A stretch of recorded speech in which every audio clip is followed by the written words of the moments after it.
Hey everyone, my name is Shanice and welcome back to my channel. Today I will be reviewing the 5 books that I read in the month of October. I know I had made an October TBR video where I had planned to read like 30 books or so. Only got to 5. Again, working, trying to find a work-life balance where I can still enjoy reading, but I did manage to read 5 books.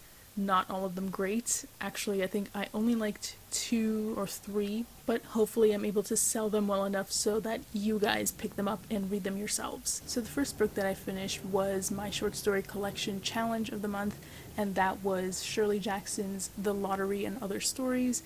I have it in this very rare bind-up which has that short story collection as well as The Haunting of Hill House and We Have Always Lived in the Castle. I've mentioned this before, but I love Shirley Jackson as a writer. I prefer her short stories over her novels. I just think she's a master of writing, of the short story in particular. And in here there are 25 short stories divided into 4 sections. So section 1 I would describe as being about hiding and masks and the hidden lives that we lead and deception and isolation as well. Section 2 is more about injustice and, as a reader, having the rug pulled out from under you, about private selves and just generally the weird. Section 3 is more supernatural. It has a lot of themes of luring and spells.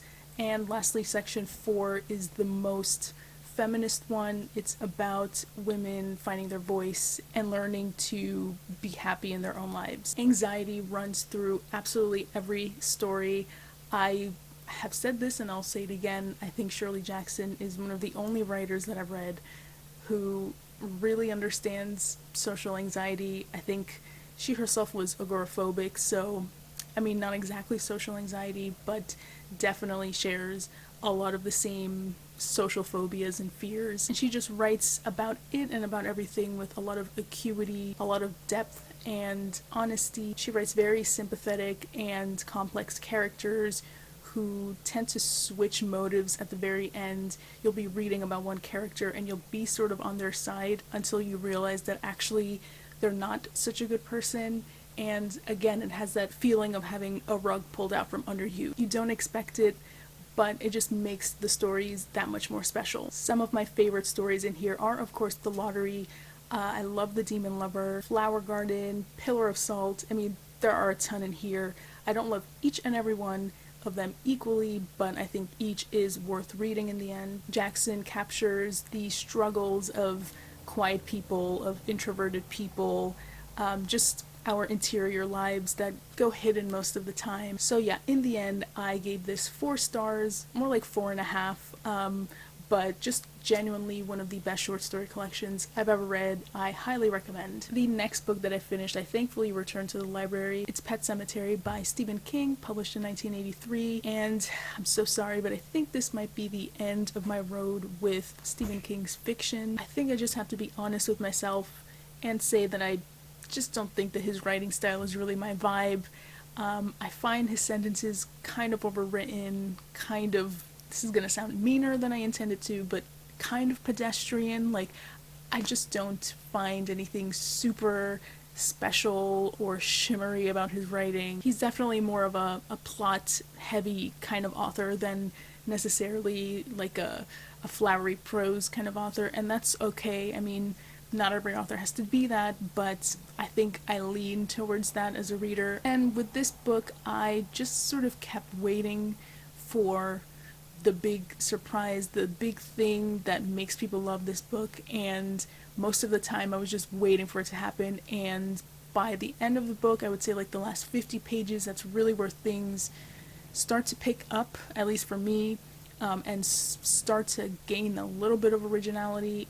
The rest of the book is kind of an obvious attempt at using horror to explore grief, especially as parents. I was kind of bored the whole way through, and worst of all, not scared. And this might just be me being hypersensitive, but I just found like every other sentence to have some sort of offensive language in it. There was like one that I remember, one sentence that had like a Kool-Aid joke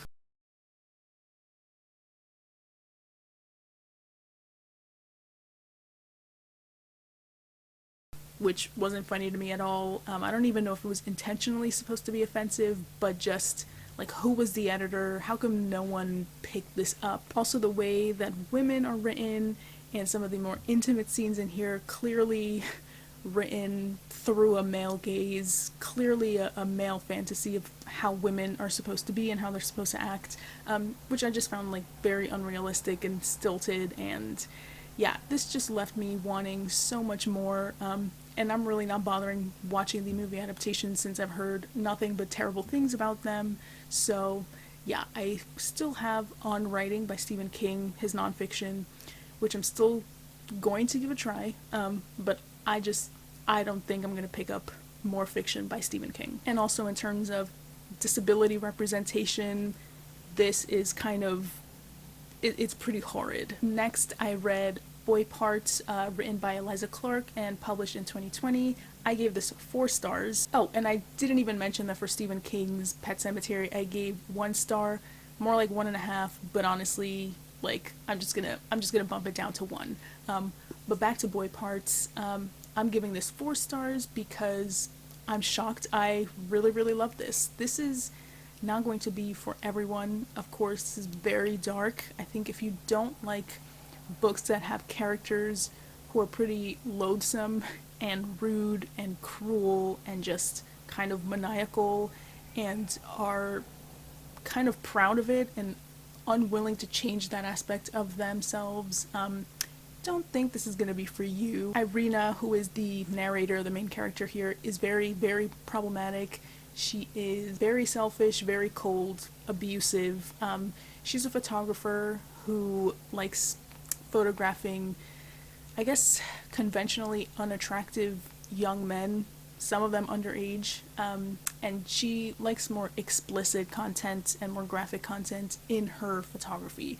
And one day she is invited to showcase some of these photographs in this gallery, and so she is on sabbatical from work because of an incident that happens earlier on in the book, and so she just kind of starts spiraling out of control, and we learn more about how she goes about photographing and finding and sourcing out these men as her subjects. Eliza Clark is really, really sharp, and through Irina we get to explore how beauty standards and how we attribute beauty to people, how that influences what we allow a person to do. You know, if we assume someone is more beautiful than, or they fit more, you know, standard conventions of beauty, then they sort of get away with more than people who are conventionally unattractive. It explores the limits of consent, the limits of art, whether or not artists have the right to use someone's image for their own gain and someone's story for their own gain, even if they gain consent in the process. You know, like, what are the boundaries of art? What are the ethics of our subject matter? I think Clark is really provocative here. She really pushes the boundaries, but I believed her the whole way. I loved her commitment to Irina and her point of view. The narrator really reminded me of the narrator in My Year of Rest and Relaxation by Ottessa Moshfegh. Just very unhinged young women who have no control over their lives or their mental illnesses, clearly. There's a lot of humor here. Like I said, it's very dark. Especially in the way that Irina confesses something about her past and about her urges and what she has done before. It's sort of like, yeah, a whispered confession, which came out of nowhere, but just kind of heightened the sense of dark humor in here. But yeah, I just thoroughly enjoyed this, was very surprised, listened to the audiobook, and also highly recommend that. So yeah, I gave this 4 stars. Think it was a little bit unfinished in the end. Like, I feel like it could have gone on for just a little bit longer, felt like it needed more of a conclusion, but still just really enjoyed this. And honestly, what a departure from Pet Sematary. Next, I read Lakewood, published in 2020 by Megan Ginnings, and unfortunately I also gave this 1 star. Kind of didn't see the point of this at all. The premise is outstanding. There's a young student named Lena.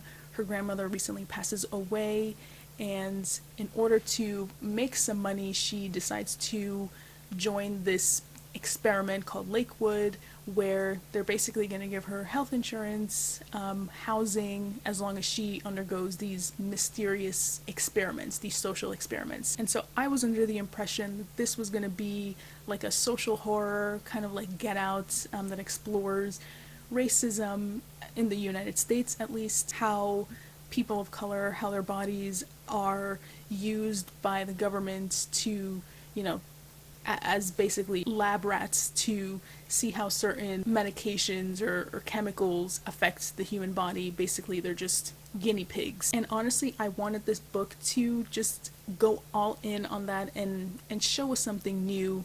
But really, I feel like if you already know that fact, that, you know, people of color and underprivileged people are usually the subjects of these kinds of horrid experiments, you kind of are not going to learn anything else by the end of the book. I feel like it veered into more surreal territory where random things were just happening. No explanations were really given in the end. I think there was something like that tried to tie things up at the end, but it was anticlimactic and also more of a gesture at a potential explanation, but nothing concrete. There was just generally a lot of hinting going on. Yeah, I just feel like generally I didn't gain any insight into anything by the end of this. I wanted it to go just a layer beyond the obvious. I also wanted the main character Lena's educational background to play more into the plot, because by the end it almost didn't even matter that she was a student.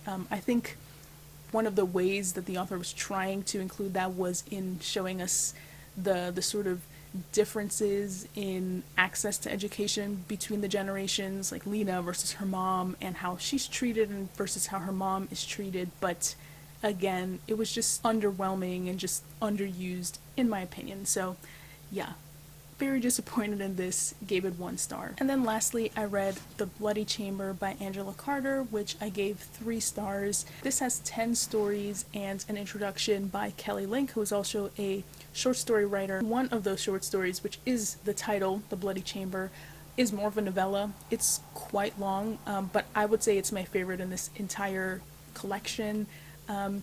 Essentially, this is Angela Carter's feminist reworking and retelling of very popular, very famous fairy tales, including but not limited to Little Red Riding Hood, Puss in Boots, you know, things along those lines. I think if you like language and linguistic play, you're definitely going to like this. There are just really beautiful, lush, like velvety sentences in here. I will admit, sometimes a little too much, just went a little overboard. We could have just trimmed it down. For example, in the short story called Wolf Alice, there's this paragraph that reads, "He sleeps in an antlered bed of dull black wrought iron until the moon, the governess of transformations and overseer of somnambulists, pokes an imperative finger through the narrow window and strikes his face. Then his eyes start open." Very beautifully written, lush, like I said, but also just, he woke up. You know, that's what she's trying to say, but it just takes a while. And if already you can tell from that one sentence that this is not going to be for you, then, you know, just keep that in mind, because the whole book is, or the whole collection is pretty much in that writing style. Yes, very purple and lyrical and poetic and, again, just playful and cheeky and kind of naughty. There's a lot to love in that writing style, but yeah, it can be overbearing sometimes. I think what stopped me from giving this anything higher than a 3 stars is because I felt like I guess I'm just not much of a fairy tale lover. A lot of the stories were bound by the events that, you know, were already in the fairy tale. Yes, there was a more feminist spin to them, but you kind of knew where it was going. So I wanted a little bit more of a surprise. So the stories that I did end up liking were the most surprising. They had more of those elements. Like I mentioned, The Bloody Chamber was great. There's a story called The Werewolf, which I also really loved. But yeah, I think if you like cottagecore or just like the forest and animals and the romantic gothic sort of vibe and atmosphere, then you'll absolutely love The Bloody Chamber. And like I said, if you just like linguistic play, then you'll really enjoy this too. And that is all for this video. Those are all the books that I read in the month of October. Tell me what you guys thought. Have you read any of these? Please comment down below, like and subscribe, and I will see you all next time. Bye.